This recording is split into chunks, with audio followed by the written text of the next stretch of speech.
This is my scratch build RC LET410. You might have seen my build videos here on YouTube or on Instagram.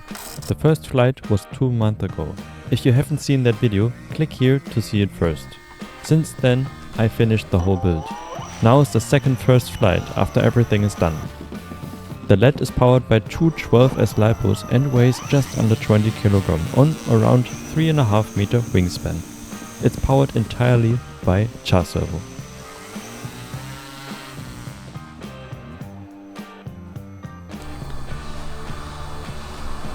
Pitot tube cover.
Wow.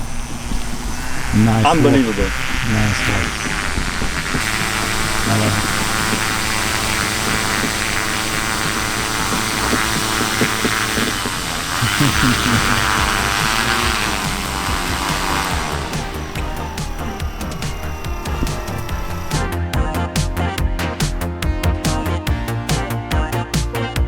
it. Is that a rabbit? Yes. Oh my god, look at him!